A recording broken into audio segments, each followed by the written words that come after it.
Bismillahirrahmanirrahim. Assalamualaikum warahmatullahi wabarakatuh. Baterainya dulu. Assalamualaikum warahmatullahi wabarakatuh. Alhamdulillahirabbil alamin wa bihi nasta'inu ala umuri dunya waddin. Assalatu wassalamu ala asyrafil anbiya'i wal mursalin sayyidina wa maulana Muhammadin wa ala alihi wa ashabihi ajma'in. Amma ba'du.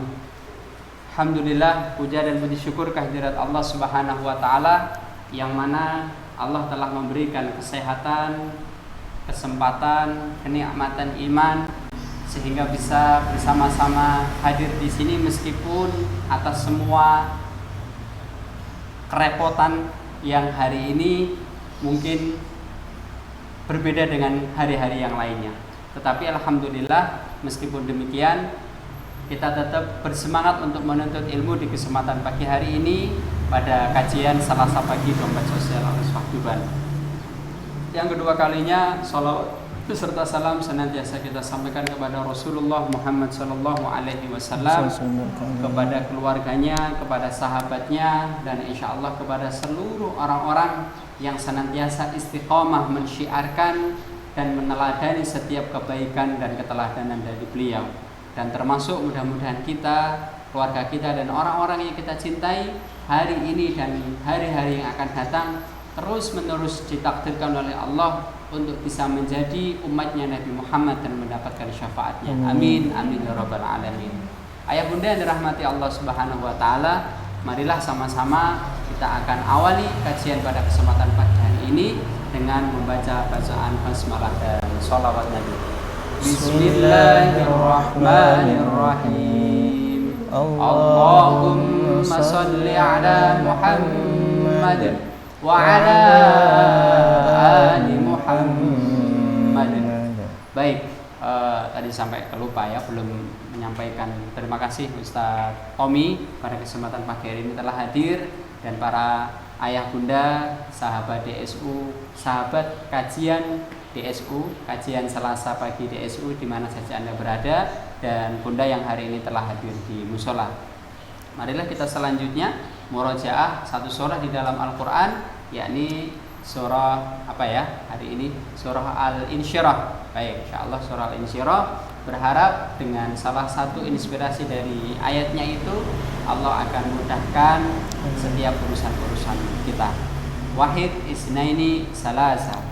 A'udzu billahi minasy syaithanir rajim. Bismillahirrahmanirrahim. Alam nashrah laka sadrak wa wada'na 'anka wizrak alladhi anqadha dhahrak wa rafa'na laka dhikrak fa inna ma'al 'usri yusra inna ma'al 'usri yusra fa idza faragta fansab wa ila rabbika farghab. Shadaqallahul adzim.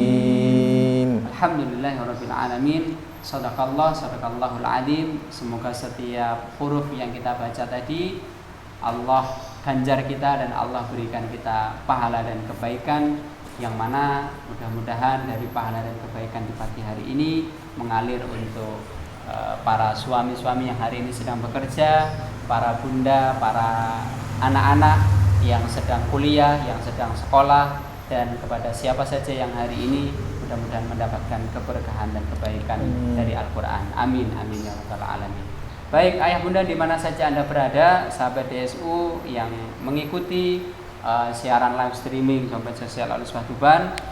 Sebelum kita memasuki acara inti, mohon izin untuk menyampaikan tentang spill ya, sedikit kenapa tema ini kita hadirkan.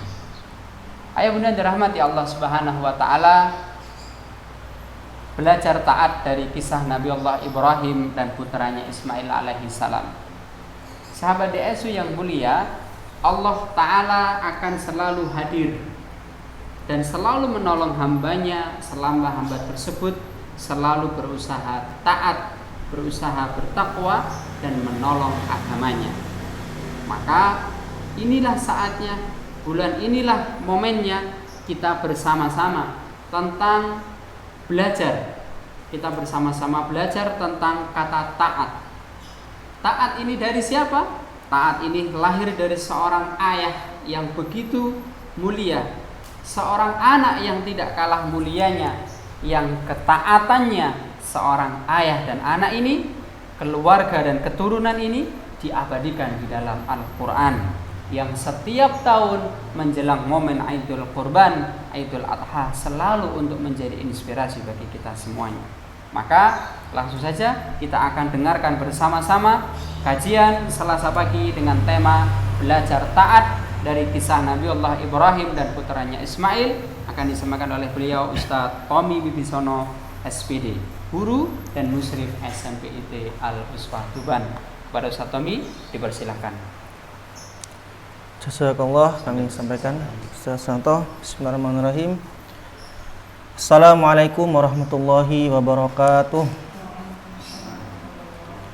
Alhamdulillahilladzi arsala rasulahu bil huda wa dinil haq yudhiru ala dini kulli walau karihal musyrikun. Asyhadu an la ilaha illallah wa asyhadu anna Muhammadan abduhu wa rasuluh.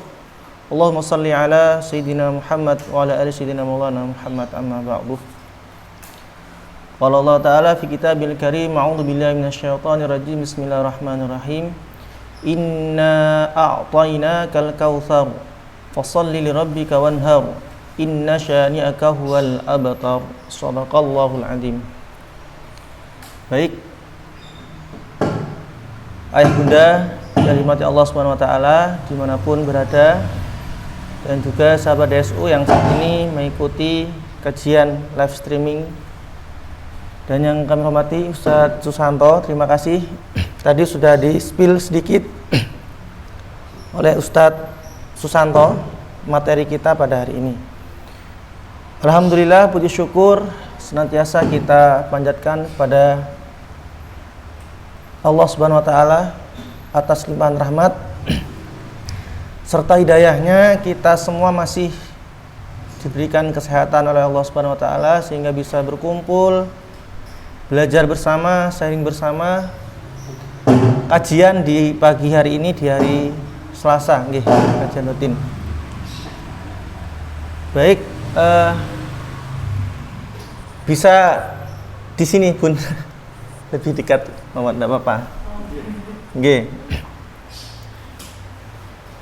Salawat serta salam selalu kita aturkan kepada baginda kita Nabiullah Muhammad SAW. Mudah-mudahan atas syafaatnya nanti yang selalu kita harapkan bisa menyelamatkan kita di yaumil kiamah nanti. Amin ya rabbal alamin. Baik, sebelum saya mulai sharing terkait keteladanan dari Nabiullah Ibrahim alaihissalam serta putranya yakni Nabiullah Ismail alaihissalam, mari kita sholawat bersama dulu. Berharap mudah-mudahan menambah keberkahan pada pagi hari ini. Sholawat syifa, sholawat tibil qulub, nggih, Bun. Bareng-bareng. Moga pinarak di dalam. Oke. Bismillah. Allahumma salli ala sayyidina Muhammadin tibbil qulubi wa dawaiha wa afiyatil abdani wa shifaiha wa nuril absari wa diyaiha wa ala alihi wa sahbihi wa sallim.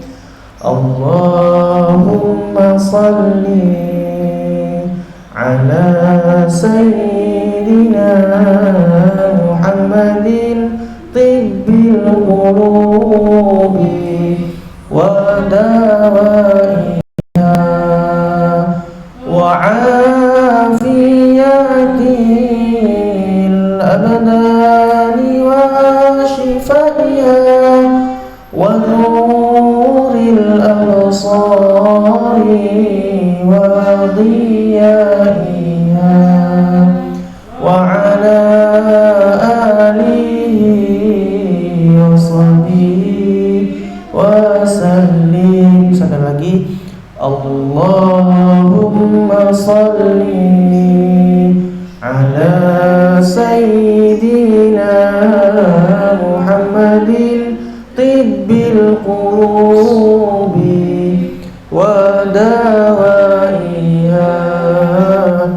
وعافية الأبدان وشفائها ونور الأبصار وضيائها وعلى آله وصحبه wasallim. Wassalamu Muhammad. Baik ayah bunda yang dirahmati Allah Subhanahu wa taala, saya sampaikan tentang bahwasanya Nabi Ibrahim alaihissalam adalah salah satu nabi yang diutus oleh Allah Subhanahu wa taala untuk menyampaikan risalah tauhid dan mengajak manusia untuk meninggalkan penyembahan berhala dan segala bentuk kesyirikan. Jadi pada zaman Nabi Ibrahim alaihissalam, kaum Ibrahim waktu itu adalah menyembahnya kepada dewa-dewa yang berupa berhala atau patung-patung. Nabi Ibrahim, beliau dinobatkan Allah Subhanahu wa taala sebagai bapak para nabi, para rasul, dan juga nenek moyang dari Nabi Muhammad SAW. Dikisahkan bahwa Nabi Ibrahim alaihissalam dalam kehidupannya banyak sekali menghadapi ujian, pengorbanan, serta keajaiban-keajaiban yang menunjukkan keimanan dan keteguhan dalam mengikuti perintah Allah SWT. Baik, ayah bunda yang dirahmati Allah SWT, saya mulai kisah ini dengan kelahiran Nabi Ibrahim alaihissalam. Nabi Ibrahim alaihissalam dilahirkan pada tahun 2295 sebelum Masehi di negeri Mosul. Ya, negeri Mosul ini adalah kota terbesar ketiga di Irak setelah Baghdad dan Basra. Jadi di tengah-tengah masyarakat jahiliyah pada waktu itu, yang pada saat itu menyembah berhala-berhala atau patung-patung yang terbuat dari kayu dan batu. Nah, patung-patung tersebut yang membuat adalah ayah dari Nabi Ibrahim sendiri. Siapa namanya? Beliau adalah Azar, ya, yang merupakan seorang seniman yang sangat ahli pada zaman itu untuk membuat patung-patung berhala.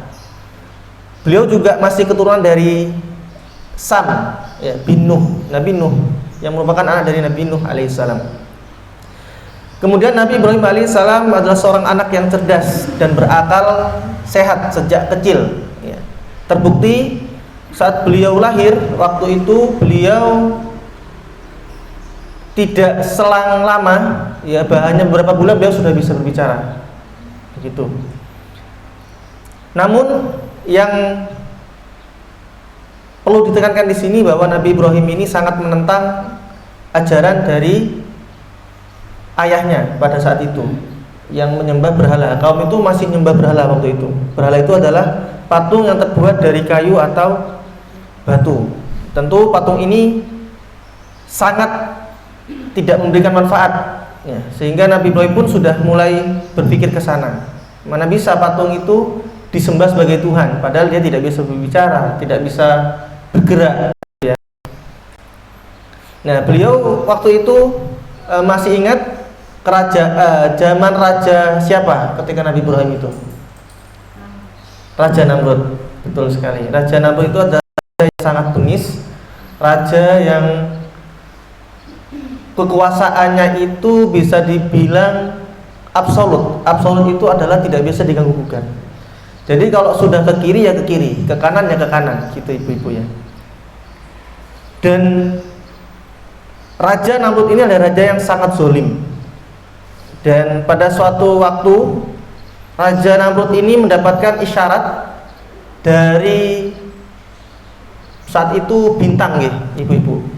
Melihat bintang, kemudian isyaratnya adalah bahwasanya akan ada anak laki-laki yang dia akan merusak kerajaannya, akan menguasai kerajaannya waktu itu. Kemudian ibu yang perlu ketahui bahwa di zamannya kerajaan Namrud ini tidak ada bayi laki-laki.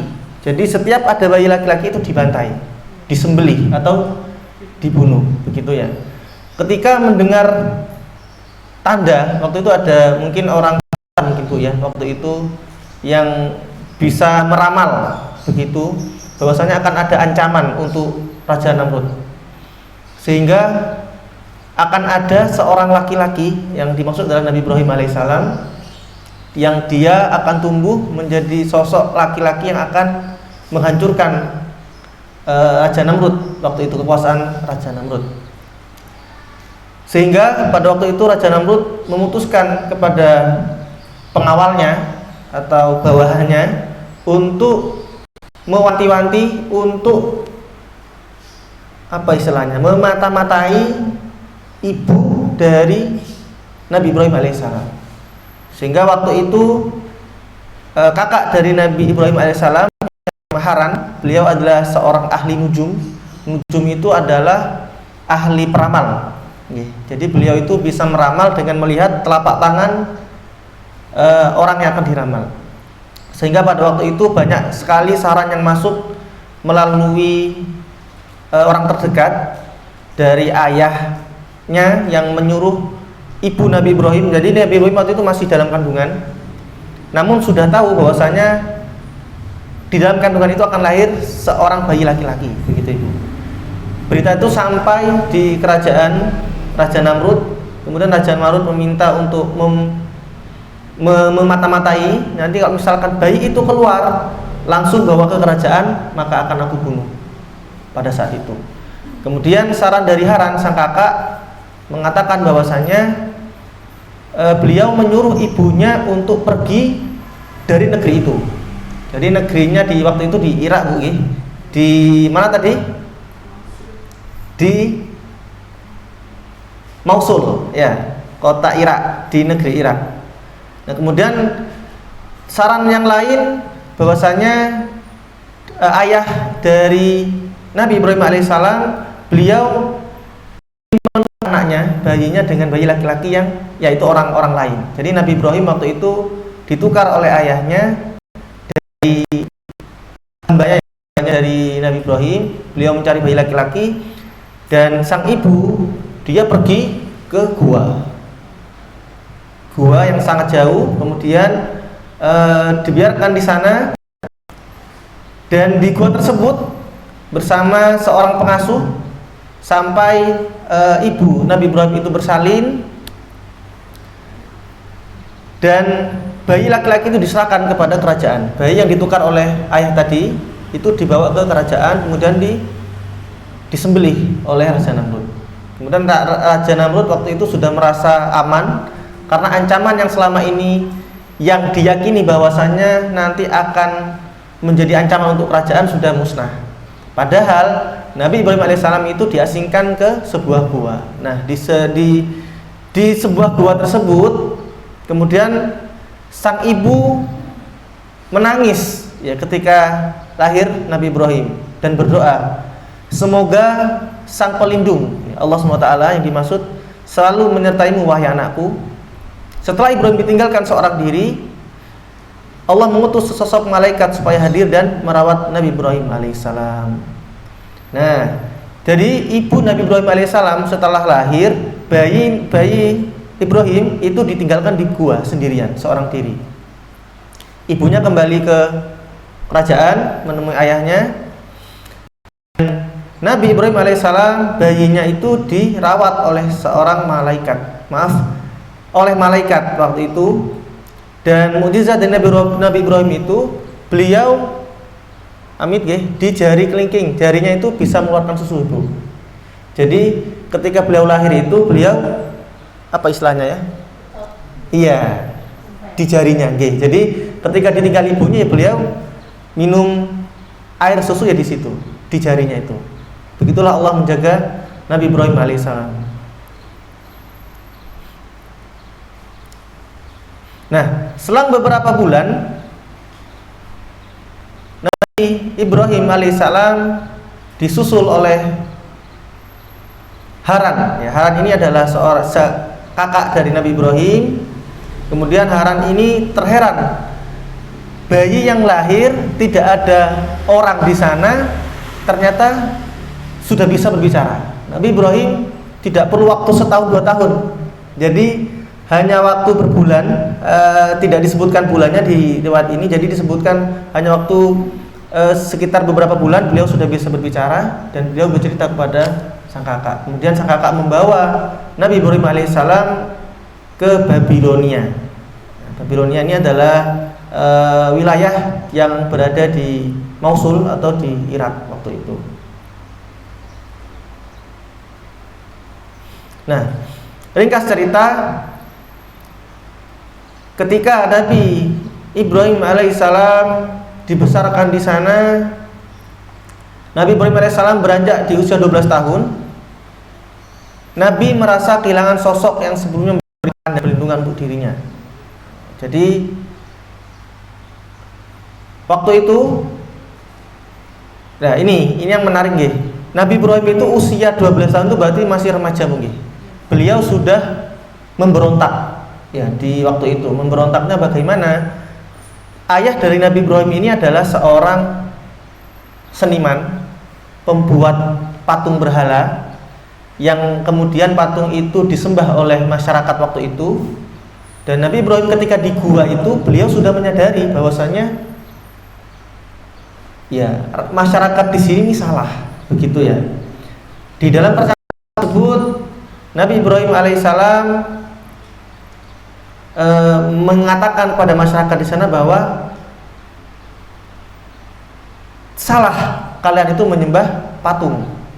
Intinya seperti itu. Nah, kemudian Nabi Ibrahim alaihissalam itu mencoba menyampaikan wahyu yang disampaikan oleh Allah SWT kepada ayahnya, begitu nggih. Sampai satu ketika Ibrahim bertanya kepada ayah, "Wahai ayah, terbuat dari apakah patung-patung ini?" Maka ayahnya menunjukkan kayu sebagai bahan pembuatan. Kemudian Ibrahim pun bertanya lagi, "Apakah kayu itu Tuhan?" Gitu, Bu. Benda yang hangus, lenyap di perapian, kata Nabi Ibrahim. Kemudian untuk menghindari pertanyaan-pertanyaan lain, Ibrahim diperintah menjual patung-patung buatan tersebut. Kemudian Nabi Ibrahim itu ketika menjual patung di ayahnya, dia berkeliling di sekitar pasar dan dengan beraninya dia mengatakan, "Siapakah yang akan membeli patung-patung yang diam dan tidak berguna ini?" Sontak masyarakat di situ kaget. Patung yang selama ini itu dia anggap dewa, dianggap Tuhan waktu itu, dibilang tidak berguna atau benda mati atau benda diam. Nah, jadi sikap Nabi Ibrahim alaihissalam dianggap tidak sopan dan tidak beradab, tidak patut, sehingga Nabi Ibrahim alaihissalam dikatakan bahwa waktu itu dikatakan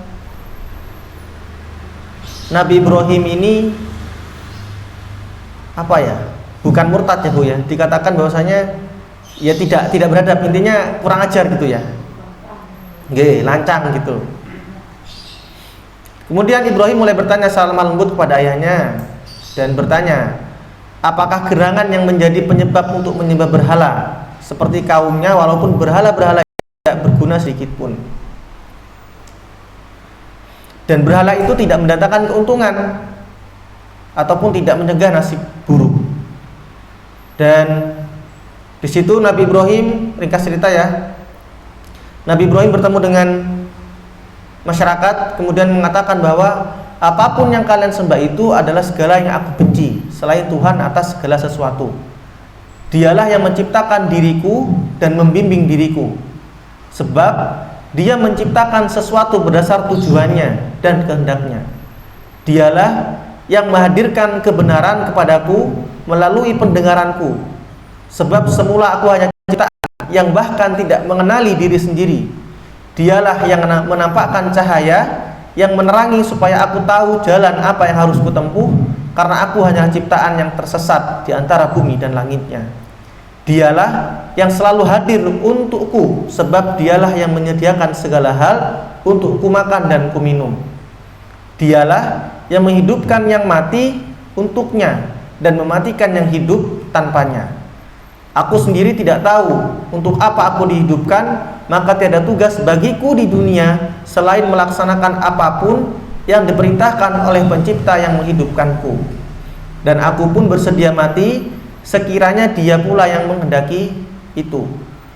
Lalu patutkah aku bersujud memuja kepada benda-benda yang kalian serukan itu daripada menyembah Tuhan yang menghidupkan seluruh makhluk di bumi? Ini cara Nabi Ibrahim berusaha untuk menyadarkan kaumnya. Akan tetapi kaum tersebut mengabaikan seruan Nabi Ibrahim dan mereka tetap bersikeras untuk meneruskan atau menyembah berhala. Nah, setelah itu disebutkan bahwa di saat Nabi Ibrahim telah menyadarkan bahwa kayu bukanlah Tuhan dan dakwah-dakwahnya telah tersebar di berbagai negeri, Raja Namrud yang kejam yang mendakwahkan dirinya sebagai raja di muka bumi memerintahkan seluruh rakyatnya datang membawa batu dan patung untuk mendirikan sebuah tugu menjulang tinggi di Babilonia waktu itu sebagai tempat berhala khusus, gitu Bu ya. Sehingga seluruh orang-orang dalam negeri itu diajak bersatu sebagai sebuah kaum penyembah berhala. Jadi waktu itu ada sebuah tempat khusus yang di situ itu pusat berhala. Ada berhala yang besar, saya lupa namanya berhala itu, dan telinganya itu di riwayat yang saya baca itu juga besar telinganya. Itu dianggap sebagai dewanya berhala, dewanya dewa gitu Bu ya. Jadi suatu ketika warga atau masyarakat pada waktu itu ada perhelatan, ada kegiatan keagamaan, dan semua warga waktu itu pergi meninggalkan kota tersebut. Dan Nabi Ibrahim alaihissalam sudah berencana untuk menghancurkan berhala, gitu ya, menghancurkan semua berhala yang ada di tempat itu. Nah, suatu ketika ketika semua warga itu sudah pergi, Nabi Ibrahim alaihissalam akhirnya masuk ke tempat itu membawa kapak dan dihancurkan semua berhalanya. Disisakan satu berhala, yaitu berhala yang tadi yang didewakan tadi. Kemudian kapak yang digunakan Nabi Ibrahim alaihissalam untuk menghancurkan berhala itu dikalungkan ke berhala yang paling besar itu. Nah, ketika semua masyarakat selesai dengan acara acara berkumpulnya itu di sebuah kota, kemudian kembali ke kota tersebut, dan akhirnya Raja Namrud bertanya kepada Nabi Ibrahim, "Hai Ibrahim, apakah engkau yang menghancurkan berhala-berhala itu?" Kemudian Nabi Ibrahim menjawab, "Bukan," secara cepat. Kemudian Raja Namrud geram Bu ya, geram dan mendesak Nabi Ibrahim alaihissalam untuk mengakui, "Jangan bohong, hai Ibrahim, akui saja perbuatan kamu itu," gitu ya. Kemudian Nabi Ibrahim masih bersikukuh, jawabnya, "Tidak, bukan saya yang menghancurkan waktu itu." Nah, kemudian karena Raja Namrud itu juga dikenal sebagai raja yang cerdas, kemudian Raja Namrud itu mengajak Nabi Ibrahim alaihissalam sama-sama menggunakan akalnya, gitu ya. Baiklah, kita sama-sama berakal. Persoalan ini adalah mencari pelaku penghancuran berhala. Siapa yang telah memperlakukan berhala-berhala seperti itu, sebetulnya buktinya sudah ada. Sekarang di hadapan kita ada satu patung besar dan di lehernya tergantung kapak besar. Mungkin dialah pelakunya, kata Nabi Ibrahim alaihissalam. Kemudian sang raja katakan, "Ibrahim, aku tahu kau banyak akal, tapi kau juga berpikirlah. Dan rakyatku tidak sebodoh itu," gitu ya, kata Raja Namrud. "Mana mungkin patung bisa aku ajak bicara dan aku tanyakan siapa pelakunya? Kau terlalu bodoh, wahai Ibrahim," kata sang raja. Dibalas sama Nabi Ibrahim, "Hai Raja Namrud, rupanya engkau yang bodoh, bukan aku," kata Nabi Ibrahim. "Tapi engkau dan seluruh rakyatmu. Buktinya patung yang tidak berdaya apa-apa, tidak bisa bicara, tidak bisa dimintai pertolongan, dan tidak bisa mendatangkan kebaikan, dan kejelekan itu engkau sembah dan engkau puja," kata Nabi Ibrahim alaihissalam menanggapi pertanyaan Raja Namrud. Kemudian lalu beliau melanjutkan, "Kalau engkau dan rakyatmu sudah tahu bahwa patung dan berhala yang kalian sembah itu tidak bisa mendengar, tidak bisa melihat, dan tidak bisa dimintai pertolongan, mengapa kalian sembah?" Gitu ya. "Dan kalian puja Nah, di hadapannya kalian berdoa, kalian meminta kebaikan dan keselamatan. Sudah jelas patung-patung yang kalian sembah itu tidak bisa menyelamatkan dirinya sendiri dan bahaya kehancuran, kata Nabi. Nah, mendengar jawaban itu, Raja Namrud bersama rakyatnya tidak bisa terpojokkan, Bu ya, sudah terpojokkan, kemudian marah, sehingga pada akhirnya Nabi Ibrahim alaihissalam, ini peristiwa yang Nabi Ibrahim dibakar ya, sehingga Nabi Ibrahim alaihissalam itu akan dibakar oleh Raja Namrud dengan dalil bahwasanya aku adalah Tuhan yang maha menghidupkan dan yang bisa menghidupkan dan bisa mematikan, kata Raja Namrud. Yang dimaksud menghidupkan itu adalah dia akan menjamin kehidupan rakyatnya. Kalau misalkan Nabi Ibrahim itu melawan, dia akan dibunuh. Maka itulah kekuasaan Raja Namrud yang akan bisa membinasakan hambanya waktu itu. Sehingga Nabi Ibrahim alaihissalam itu digiring ke sebuah tempat titik pusat kota gitu, Bu ya, dan dikumpulkan bersama warga di sana semuanya biar melihat bahwasanya saya adalah Tuhan, saya yang berhak mematikan dan menghidupkan seorang hamba waktu itu.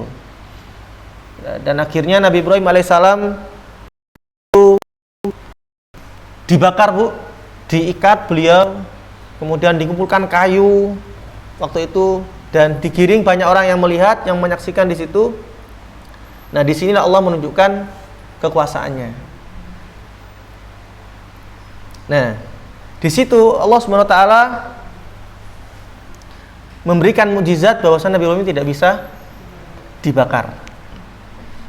Jadi Nabi Ibrahim itu ketika sebetulnya malaikat waktu itu ditugaskan oleh Allah Subhanahu wa taala itu turun dan bertanya kepada Nabi Ibrahim, "Wahai Nabi Ibrahim, apakah engkau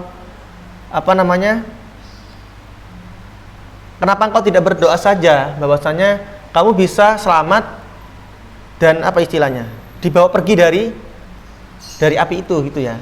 Allah bisa saja seperti itu. Namun jawaban dari Nabi Ibrahim, "Wahai malaikat, saya hanya ingin yakin dengan ujian ini.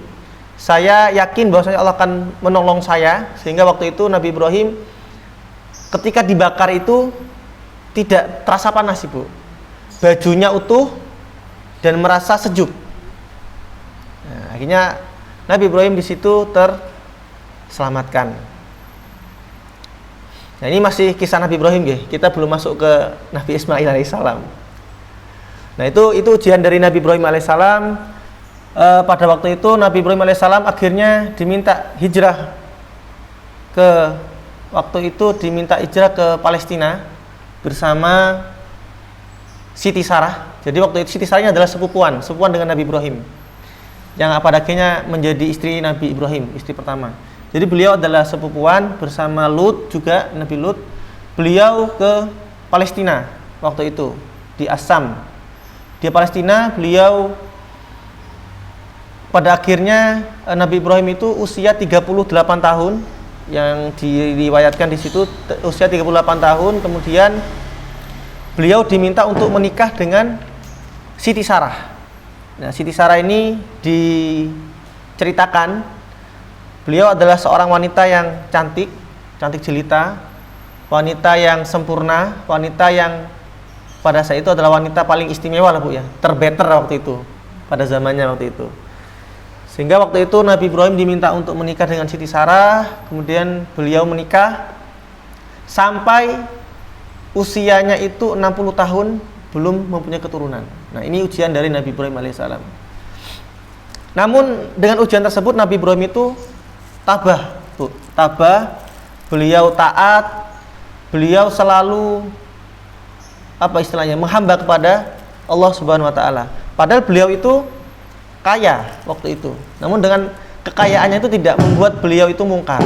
Beliau tetap beriman kepada Allah Subhanahu wa taala. Dan Nabi Ibrahim alaihissalam itu diuji dengan harta waktu itu.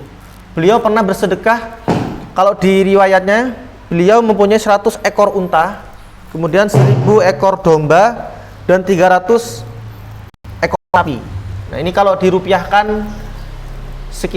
berkisar 25 miliar. Nah, itu disedekahkan oleh Nabi Ibrahim alaihissalam. Itu masa muda beliau. Kemudian ditanya oleh warga waktu itu, oleh masyarakat pada kaum Ibrahim waktu itu, ditanya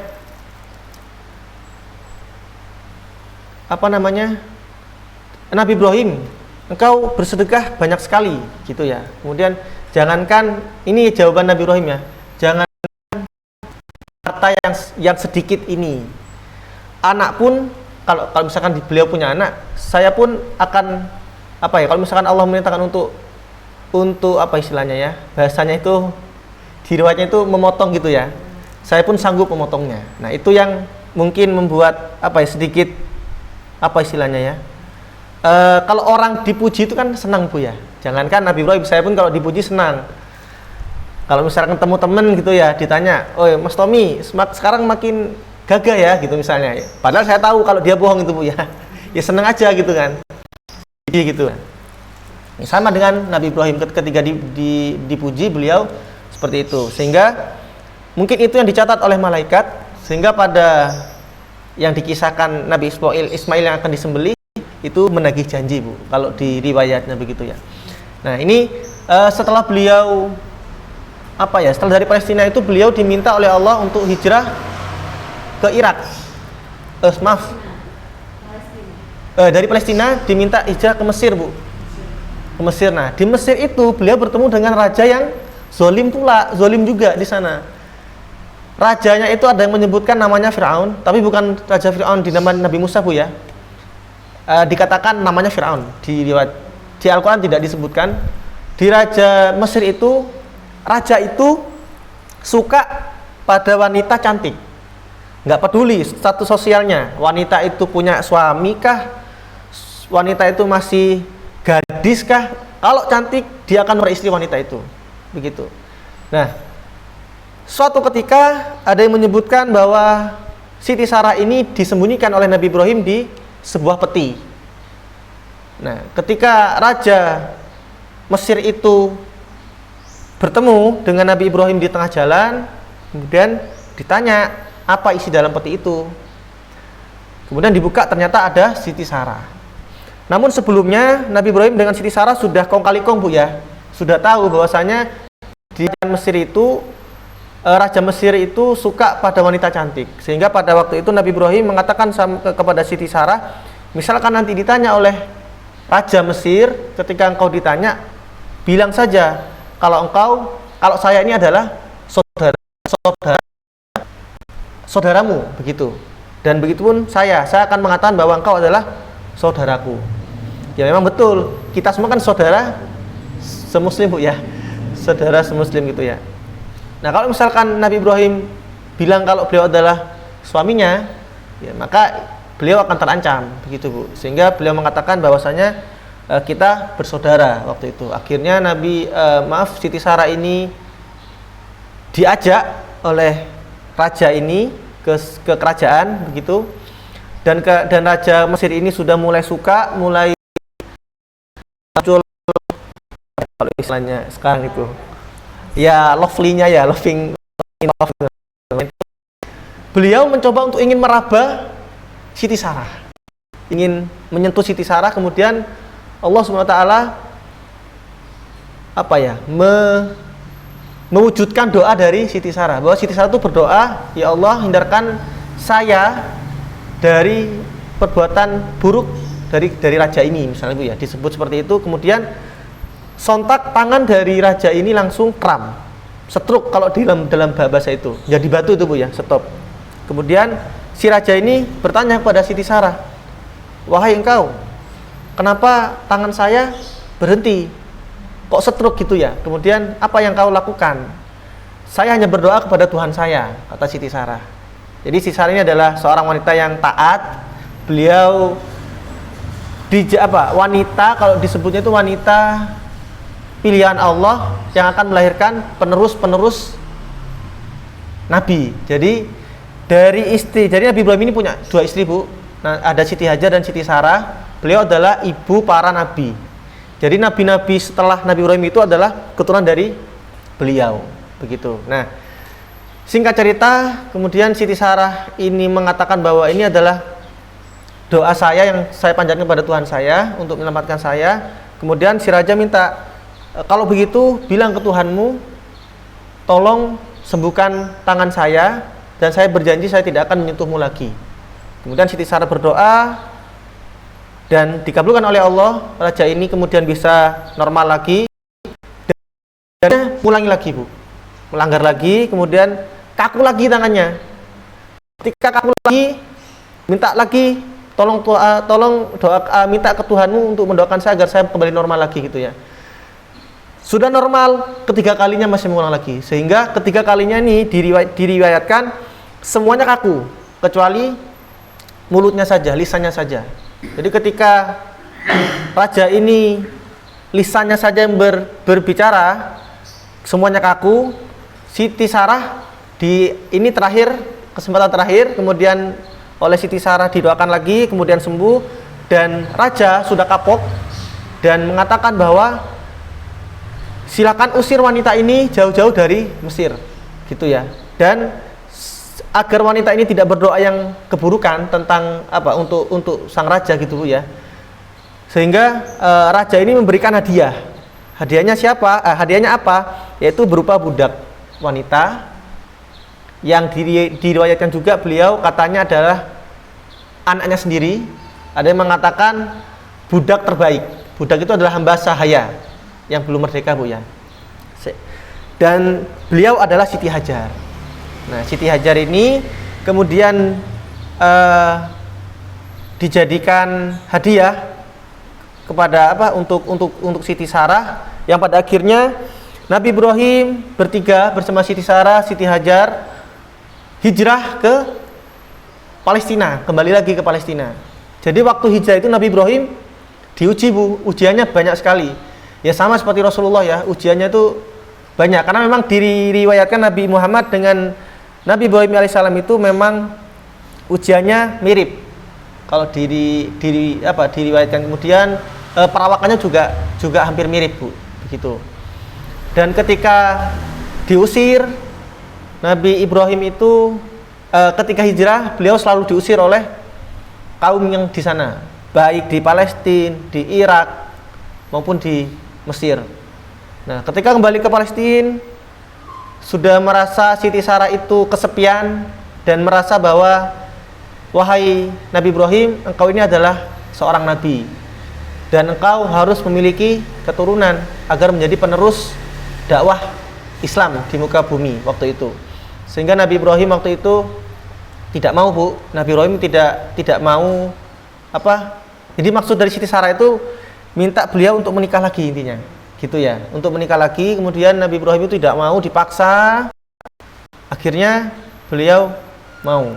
Nah, ini kalau ibu-ibu di sini belum punya keturunan, boleh pakai ini jurusnya Siti Sarah ini ya.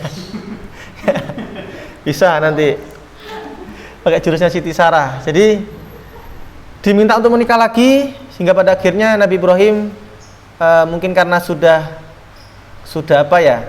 ya ada benarnya juga yang disampaikan Siti Sarah, kan firman Allah juga, hingga akhirnya Nabi Ibrahim alaihissalam mau, Bu, untuk menikah lagi, dan oleh Siti Sarah disarankan untuk menikah dengan Siti Hajar alaihissalam. Nah, Siti Hajar ini kalau diriwayatkan beliau juga cantik tapi berkulit hitam karena beliau keturunan dari Ethiopia. Ethiopia itu di mana ya? Di sekitar Mesir, Bu ya. Ethiopia. Jadi berkulit hitam, Bu, beliau itu. Jadi ketika menikah berselang 1 tahun, jadi menikah dengan Siti Hajar itu Nabi Ibrahim itu sudah berusia 80 berapa ya? Kemarin saya catat di sini itu 80-an, insya Allah 86. Nabi Ibrahim menikah dengan Siti Hajar itu usianya 86 tahun. Menikah dengan Siti Sarah usianya 37 tahun. 60 tahun tidak memiliki keturunan, sehingga 1 tahun menikah dengan Siti Hajar, lahirlah seorang putra yang bernama Nabiullah Ismail alaihissalam. Nah, tidak berhenti di situ, Bu. ketika seorang ayah yang merindukan seorang anak begitu ya, yang dinanti-nantikan, yang diinginkan gitu ya, ingin memiliki keturunan, kemudian Allah uji lagi. Ketika Nabi Ismail lahir, ini ya namanya wanita Bu ya, Siti Hajar dan Siti Sarah ini ada rasa cemburu lah Bu ya, cemburu. Siti Sarah yang cemburu sama Siti Hajar gitu ya. Padahal beliau sama-sama taat kepada Allah dua-duanya. Cemburu, kemudian Allah juga berfirman untuk Nabi Ibrahim hijrah ke Mekah waktu itu. Jadi Mekah waktu itu bukan tidak sama yang saat ini. Jadi waktu itu namanya Ka'bah itu namanya Bakkah. Ya, yang saya baca itu Bakkah. Jadi masih lembah, masih wilayah yang gersang, belum ada bangunan, belum ada pohon. Intinya masih tandus, masih panas, padang pasir yang luas, hanya ada bukit-bukit di sana waktu itu. Dan ketika Allah perintahkan Nabi Ibrahim alaihissalam hijrah ke Mekah waktu itu bersama Siti Hajar dan Ismail alaihissalam, mereka menunggangi unta bertiga sampai di sana. Nabi Ibrahim itu diperintah oleh Allah untuk meninggalkan Nabi Ismail dan Siti Hajar. Ya, ini hati ayah mana yang kuat ya, meninggalkan anak dan istri di tempat yang gersang, tempat panas, yang di situ tidak ada kehidupan, tidak ada hewan, tidak ada air. Intinya gersang gitu Bu ya. Bakkah namanya waktu itu, lembah yang tidak berpenghuni satupun makhluk di sana. Sehingga Nabi Ibrahim alaihissalam waktu itu pergi langsung meninggalkan Siti Hajar dan Nabi Ismail alaihissalam dengan sekantong kurma dan juga sebotol minuman waktu itu. Kemudian bertanya Siti Hajar, "Wahai Nabi Ibrahim, kau hendak kemana?" Nabi Ibrahim tidak menjawab, tapi beliau diriwayatkan beliau sedih, beliau menangis gitu ya. Cuma beliau tidak menampakkan kepada Siti Hajar. Ditanya lagi oleh Siti Hajar, "Wahai suamiku, wahai Nabi Ibrahim, engkau hendak kemana?" Gitu. Dua kali ditanya, tidak dijawab oleh Nabi Ibrahim. Kemudian Siti Hajar ini namanya orang yang beriman Bu ya. Beliau meyakini bahwa mungkin ini adalah firman dari Allah, wahyu dari Allah untuk meninggalkan aku dan anak ini. Kemudian ditanya lagi terakhir oleh Siti Hajar, "Allahu amaraka bihada, ya Nabi, apakah ini adalah wahyu dari Allah engkau meninggalkan kami di sini?" gitu kan. Kemudian Nabi Ibrahim menjawab, "Naam, iya," gitu. Dan Nabi Ibrahim waktu itu diminta oleh Allah meninggalkan Ismail dan Siti Hajar di Bakkah itu, dan Nabi Ibrahim kembali ke Palestina menemui Siti Sarah. Nah, singkat cerita, saya cerita yang di Ismail dulu Bu ya. Jadi ketika itu Siti Hajar sudah berdua sama Ismail. Ismail nangis, digendong masih nangis, terus nangis. Bingung Bu Siti Hajar itu. Siti Hajar nangis. Kemudian beliau sambil berputar-putar berdoa kepada Allah, meminta bahwasanya, "Ya Allah, jika memang ini adalah perintah dari Engkau, hamba yakin bahwasanya Engkau sebaik-baik," istilah dulu itu ya, disampaikan itu, "Engkau sebaik-baik sebaik-baik pelindung, dan saya yakin bahwasanya Engkau akan melindungi kami." Begitu Bu ya. Nah, maka ketika beliau berputar-putar itulah yang saat ini diabadikan sebagai tawaf ya di Bakkah, di Mekah itu Bu ya. Kemudian ketika beliau Ismail itu nangis, kemudian mencoba mau disusui waktu itu, qadarullah ASI yang dari Siti Hajar tidak keluar. Dan bingung Siti Hajar. Sangu yang diberikan ya, air botol yang diberikan oleh Nabi Ibrahim itu sudah habis, kurma yang disediakan juga sudah habis. Beliau melihat di bukit. Kalau kita siang hari Bu ya, melihat jauh di kita ya, itu nampak kayak ada fata morgana kalau istilahnya, itu kayak ada air gitu ya, gas gitu Bu ya. Nah, beliau melihat di bukit Syafa waktu itu. Beliau lari ke sana, ke bukit itu. kayak seperti ada air. Ketika dihampiri ternyata nggak ada air. Dari Safa itu beliau melihat ke bukit berikutnya, di seberangnya lagi ada Bukit Marwah. Melihat ada air juga di situ. Beliau lari ke sana. Ternyata nihil, tidak ada apa-apa juga. Beliau berulang-ulang sampai 7 kali. Sampai 7 kali, dan disinilah yang diabadikan sebagai sa'i ya. Kalau kita melaksanakan ibadah haji atau umroh dari Bukit Syafa dan Marwah. Nah, 7 kali berulang kali tidak menemukan adanya air. Kemudian Nabi Ibrahim Siti Hajar ini kembali ke Nabi Ismail AS yang pada saat itu menangis, Bu. Dan ketika yang diriwayatkan ini, Nabi Ismail itu menghentakkan kakinya ke tanah sehingga muncullah air. Nah, ini ada banyak pendapat, Bu ya. Ada yang mengatakan bahwasanya itu adalah bekas unta yang dikendarai Nabi Ibrahim. Jadi bekas kaki unta yang menyentuh tanah kemudian munculnya air. Ada yang mengatakan juga itu adalah sayap malaikat. Ketika malaikat datang membantu Siti Hajar dan Ismail, kena hentakan sayapnya, kena tanah itu kemudian muncullah air. Tapi yang diriwayatkan yang paling kuat itu adalah sayap malaikat, Bu. Ya, begitu. Nah, sehingga pada saat itu muncullah air, kemudian Siti Hajar itu langsung sontak mengatakan zam itu artinya berkumpul. Itu dalam bahasa Palestina zam. Artinya berkumpul. Dan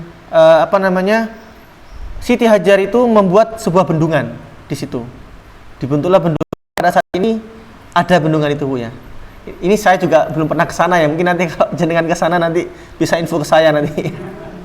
Kalau di riwayatnya itu ada bendungan di sana yang pada sini sudah besar, sudah bagus, Bu ya. Dan nah ini sebelum Nabi Ibrahim itu kembali ke Palestina, Nabi Ibrahim itu berdoa kepada Allah. Ya Allah, kalau memang adalah perintah Engkau, hamba memohon lindungilah Siti Hajar dan Ismail dan putraku, dan hadirkanlah kaum atau warga yang akan yang akan menjadi penolong mereka, bukan penolong, Bu ya, yang akan membersamai mereka waktu itu. Nah, ketika itu kalau di zaman dulu, Bu, diriwayatkan itu kalau misalkan ada burung di atas berkumpul memutar, itu berarti di bawahnya ada kehidupan. Nah, waktu itu ada di negeri Yaman ada satu kaum yang itu juga sama nasibnya, tidak ada kehidupan, mereka kehausan, mereka tidak mendapatkan makan minum dan lain-lain. Mereka hendak hijrah melewati Ka'bah itu, Mekah itu, dan melihat burung di sana. Oh, berarti di sana ada kehidupan. Sehingga satu kaum ini menghampiri Siti Hajar dan Nabi Ismail alaihissalam, yang pada akhirnya mereka menjadi kaum di Makkah, sehingga kota Makkah itu menjadi sebuah negeri di sana. Nah, jadi singkat cerita langsung ya, jadi Nabi Ibrahim itu sudah bertahun-tahun yang meninggalkan Nabi Ismail. Ismail sudah tumbuh menjadi seorang yang remaja, Bu ya. Remaja yang sudah bisa membantu kedua orang tua, bisa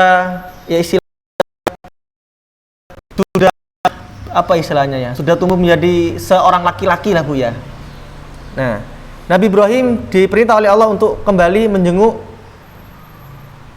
menjenguk anaknya di kota Makkah waktu itu. Maka Allah berfirman pada akhirnya di surat Asy-Syaffat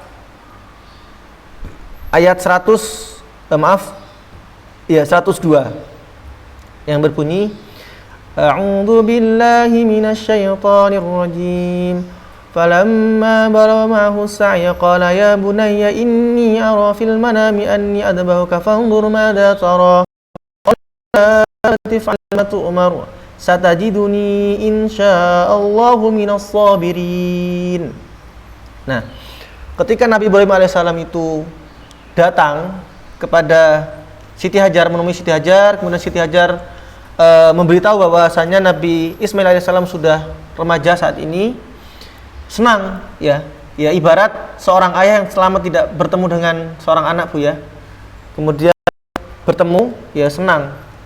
Nah, ketika bertemu tidak lama, ya, Allah uji lagi Nabi Ibrahim alaihissalam. Nah, diuji lagi oleh Allah, yang ini pada akhirnya menjadi tanggal-tanggal penting di bulan Zulhijjah ya. Ada tanggal 8, 9, 10. Nah, ini yang saya catat, bahwasanya di 8 Zulhijjah itu dinamakan hari Tarwiyah atau hari berzikir, hari di mana Nabi Ibrahim itu bermimpi bahwasanya beliau diminta oleh Allah untuk menyembelih Nabi Ismail alaihissalam. Jadi ketika anak itu sampai pada umur ia sanggup bekerja bersamanya, ia Ibrahim berkata, "Wahai anakku, sesungguhnya aku belimu." Ini yang dimimpi oleh Nabi Ibrahim.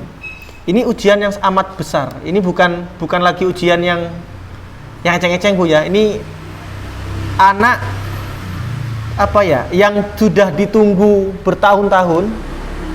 Kemudian ketika sudah tumbuh remaja, anak yang akan menjadi penerus dari Nabi Ibrahim diperintah oleh Allah untuk disembelih, untuk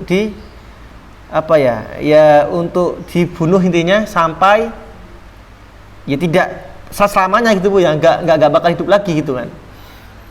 Kemudian ini kalau misalkan anak-anak kita Bu ya, kalau misalkan ujian ini tidak Allah ganti dengan domba waktu itu, ini mungkin saya yakin bahwa bapak saat ini tidak bakal berani Bu ya menjalankan ujian ini gitu ya. Ujian dari Nabi Ibrahim untuk menyembelih anaknya. Kalau misalkan ya, kalau anaknya ada 7 Bu, kita yang paling nakalnya ya kan gitu Pak Ustaz ya.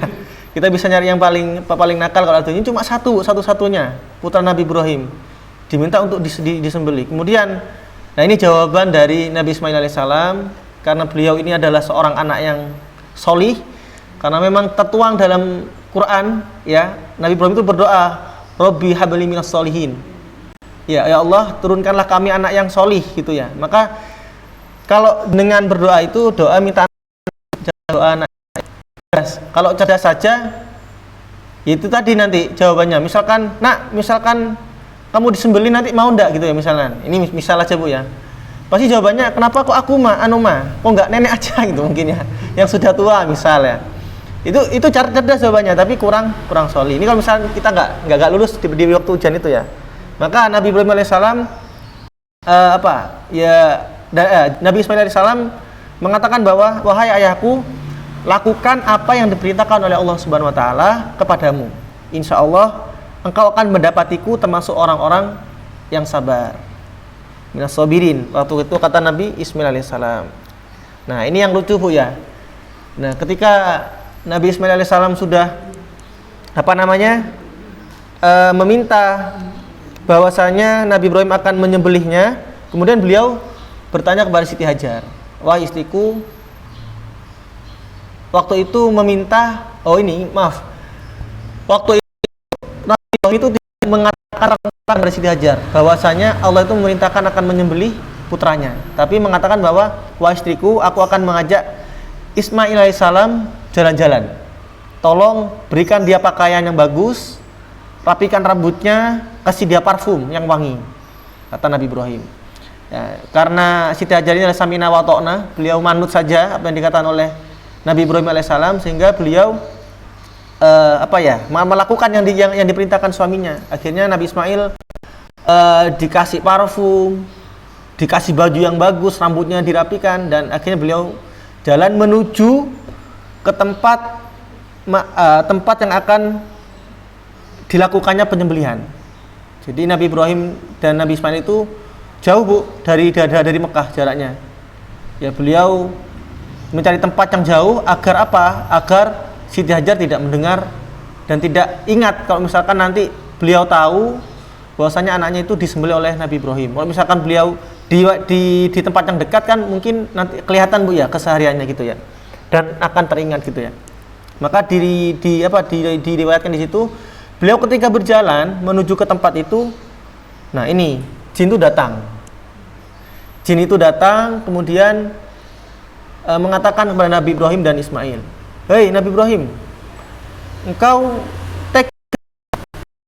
beli anakmu gitu. Ini anak yang kau tunggu selama bertahun-tahun, putra yang akan menjadi penerusmu, mau kau bunuh gitu.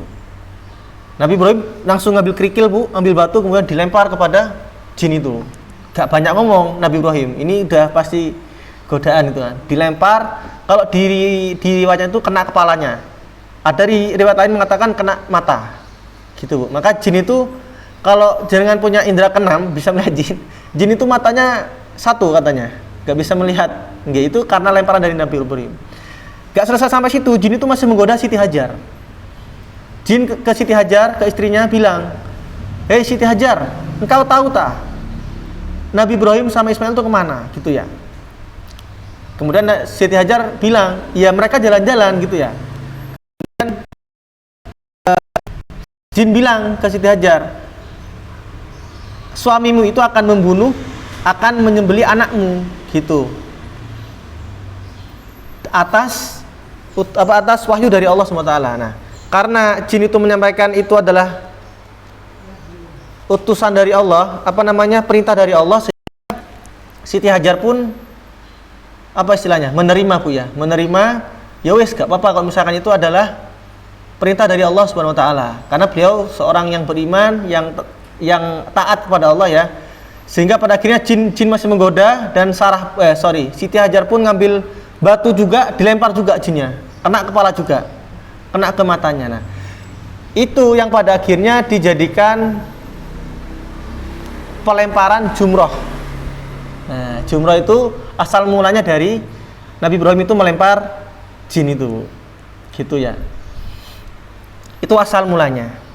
Nah, ketika selesai desas-desus jin ini, Nabi Ibrahim dan Ismail kemudian tiba di tempat, dan Ismail alaihissalam di situ Nabi Ibrahim ingin menyembelih anaknya. Pedang yang dibawa oleh Nabi Ibrahim itu sudah sangat tajam bu ya, sangat tajam. Dan Nabi Ismail meminta Nabi Ibrahim untuk untuk mempertajam pedangnya itu dan menutup mata Nabi Ismail. Agar apa? Nabi Ismail tidak melihat kemudian dan pedang yang dipertajam itu agar tidak menyiksa beliau. Maka ketika kita misalkan mau menyembelih hewan kurban itu, pastikan pisau kita tajam bu, karena itu akan menyiksa hewan yang akan kita sembelih.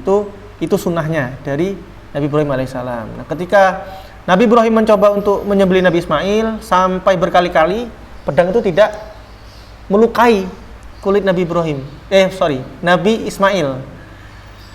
Dan Nabi Ibrahim terheran-heran, apakah pedang ini yang tumpul gitu kan. Kemudian dicobalah ke batu.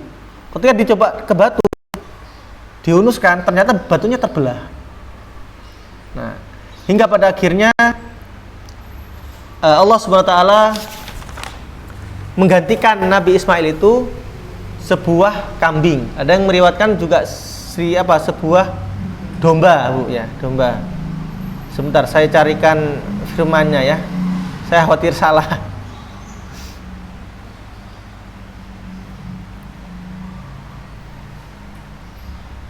Sebentar.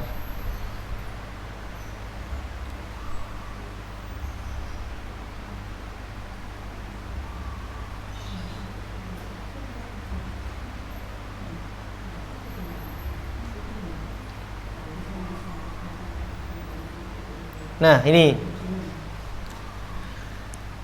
dalam Al-Quran As-Saffat itu ya, lalu kami panggil dia, wahai Ibrahim, sungguh engkau telah membenarkan mimpi itu, sungguh demikianlah kami memberi balasan pada orang yang berbuat baik, sungguh ini benar-benar suatu ujian yang nyata. Kami tebus anak itu dengan seekor sesembelihan yang besar, kami abadikan untuk Ibrahim pujian di kalangan orang-orang yang datang kemudian. Nah, sehingga asal mulanya Idul Kurban itu adalah dari kisah Nabi Ismail yang mau disembelih oleh Nabi Ibrahim alaihissalam. Beliau itu bermimpi, diminta untuk menyembelih itu, Bu. Itu pada tanggal 8 Zulhijjah beliau bermimpi. Itu dinamakan hari Tarwiyah atau hari berzikir. Kemudian di 9 Zulhijjah hari Arafah. Itu hari keyakinan disebutnya. Arafah itu hari keyakinan, di mana ketika Nabi Ibrahim itu diminta oleh Allah SWT untuk menunaikan yakinnya itu untuk menyembelih Nabi Ismail. Kemudian di 10 Zulhijjah itu adalah hari An-Nahr, hari membayar janji. Kalau di riwayat ini ya, hari membayar janji. Nah, di 10 Zulhijjah itulah Nabi Ibrahim akan hendak menyembelih Nabi Ismail alaihissalam. Nah, itu kisah apa Bu ya? Kisah mulanya ya. Maka adanya Idul Kurban. Nah, ini sampai di sini ada pertanyaan. Ini belum kita masuk ke Ka'bah Bu ya? Sudah selesai. Sebentar, penutupan. Nah, terakhir Ibu, ketika Ismail ini tumbuh menjadi, kan nggak jadi Bu ya, nggak jadi disembelih. Jadi Nabi Ismail masih hidup. Beliau akhirnya menikah. Beliau menikah 2 kali Bu. Menikah pertama itu cerai karena mengalami perekonomian yang sulit. Kemudian menikah lagi yang kedua kalinya, ya akhirnya punya keturunan. Saya lupa istrinya. Nabi Ismail itu, ya keturunannya akhirnya banyak Bu ya. Ada Nabi, ya termasuk Nabi Muhammad sallallahu alaihi wasallam. Nah, ini Siti Sarah. Ini saya sampai kelupaan, terlewat. Siti Sarah, jadi waktu Nabi Ibrahim itu pulang ke Palestina, Nabi Ibrahim itu ditemui oleh 3 seorang pemuda laki-laki bergamis putih, waktu itu berjubah putih, ganteng. Kemudian sama Nabi Ibrahim itu diminta untuk masuk ke dalam rumahnya, dijamui, kemudian minta ke Siti Sarah, wahai Siti Sarah, tamuku ini hidangan yang lezat, buatkan dia hidangan yang waktu itu diriwayatkan tuh paha unta, saya lupa, paha domba waktu itu, saya lupa Bu ya. Kemudian dihidangkanlah dan diberikan minuman yang istimewa, namun oleh 3 pemuda itu tidak makan dan tidak minum. Kemudian mengatakan bahwa saya tidak makan dan tidak minum, sesungguhnya saya ini adalah malaikat yang diutus oleh Allah untuk menyampaikan wahyu kepada engkau wahai Nabi Ibrahim. Apa wahyunya?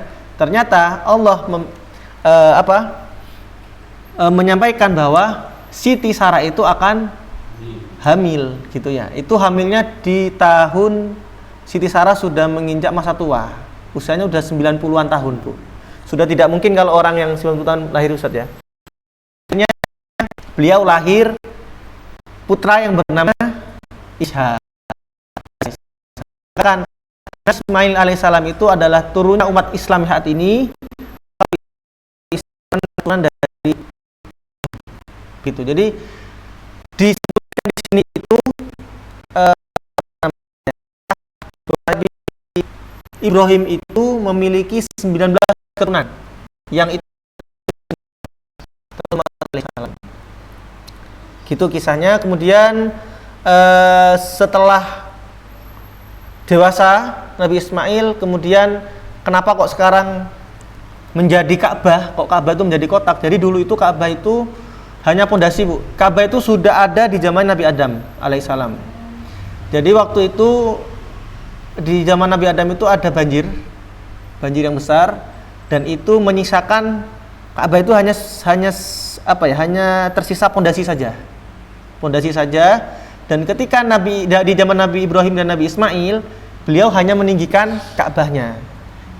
Itu atas perintah dari Allah. Jadi Allah langsung yang membimbing mereka, dibantu oleh malaikat dan burung waktu itu, dan awan yang melindungi panasnya matahari. Dan bahkan saat ini kalau panjenengan ke Mekah itu ada makom Ibrahim. Makom Ibrahim itu adalah batu jejak. Nah, itu ada bekas kaki Nabi Ibrahim. Itu Nabi Ibrahim itu ingin melihat atas Ka'bah itu sudah rata atau belum. Beliau menginjakkan kaki di situ sehingga membekas sampai saat ini. Kemudian yang menjadi Hajar Aswad itu, ada yang riwayat mengatakan itu adalah batu dari surga. Dulu itu waktu itu warnanya putih Bu, putih, dan sekarang hitam karena dosa-dosa manusia. Mungkin itu Ustaz kurang lebih yang bisa kami sampaikan. Jadi mohon maaf apabila dalam segi penyampaian saya kurang referensi, mungkin kurang ada sikap atau perkataan yang kurang berkenan, saya mohon maaf. Kurang lebihnya saya akhiri. Wassalamualaikum warahmatullahi wabarakatuh. Waalaikumsalam warahmatullahi wabarakatuh. Alhamdulillah, ayah bunda yang dirahmati Allah, demikian tadi penjelasannya. Informasinya beliau japri saya Ustadz, kayaknya saya hanya bisa nyampaikan 10, 15, 20 menit. Ternyata lebih dari 1 jam ya bunda. Makanya saya minta untuk diselesaikan dalam waktu singkat. Masya Allah, begitu sangat runtut sekali.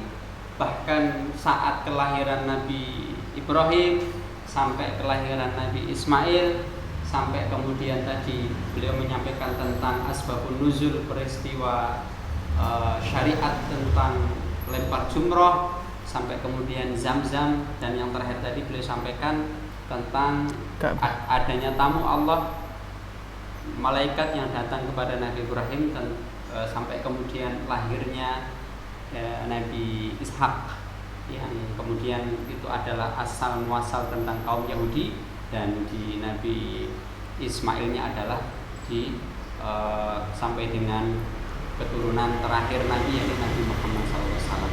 Insya Allah sepertinya tidak ada pertanyaan karena waktunya habis Ustaz, tinggal 3 menit.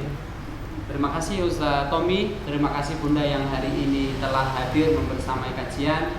Kita berdoa kepada Allah dari waktu ke waktu, mudah-mudahan yang hadir semakin banyak.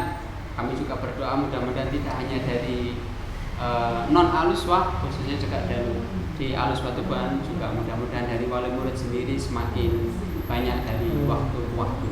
Dan sekaligus ini tantangan buat kami dari DSU, mudah-mudahan kami bisa selalu menghadirkan sesuatu yang baru.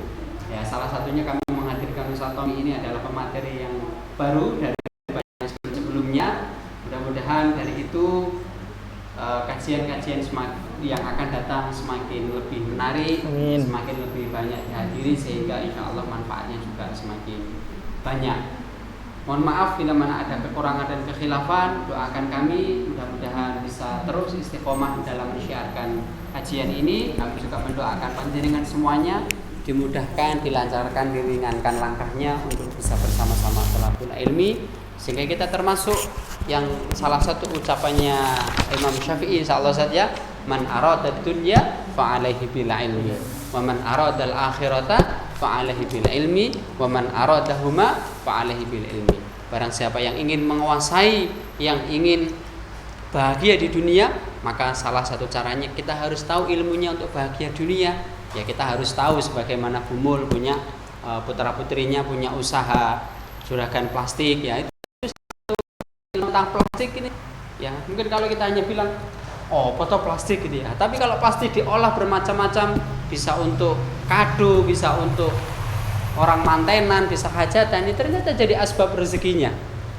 Apalagi urusan kertas, ya kertas bisa jadi asbab rezekinya. Ini kan bagi yang punya ilmu. Kalau nggak punya ilmunya, ya yalah opo gitu ya. Hanya dibiarkan begitu saja. Urusan air yang mungkin dulu tidak terbayang, kalau air itu bisa dijual bermacam-macam ya. Ada klub, ada aqua, ada Sulu 5 dan sebagainya. Bahkan semakin kesini orang semakin berburu tentang air yang sangat sehat. Bahkan insya Allah diriwayatkan air terbaik di dunia ya air Zam-Zam, nggih. Bumul sudah pernah ke sana ya, yang sudah pernah umroh sama haji merasakan gitu ya. Tapi kalau kadang saya tuh heran, alah paling podo wae, kamu kira podo wae, sejarahnya panjang ini ya. Makanya insya Allah mudah-mudahan keilmuan dunia, keilmuan akhirat kita, keluarga kita, anak-anak kita, keturunan kita yang soleh dan solehah ini kita berdoa dimudahkan dan dimampukan oleh Allah untuk menjadi alim, muttaqin insyaallah, yang alim dan juga yang bertakwa dan bermanfaat kepada banyak orang. Insyaallah itu. Terima kasih Ustaz Tommy, terima kasih para bunda yang hari ini hadir. Mudah-mudahan setelah datang kita sajikan yang lebih baik lagi, sehingga yang hadir juga insyaallah lebih banyak. Kita akhiri dan kita cukupkan dengan doa kafaratul majelis. Subhanakallahumma wa bihamdik asyhadu an la ilaha illa anta astaghfiruka wa atubu ilaik. Assalamualaikum warahmatullahi wabarakatuh. Waalaikumsalam warahmatullahi wabarakatuh. Terima kasih.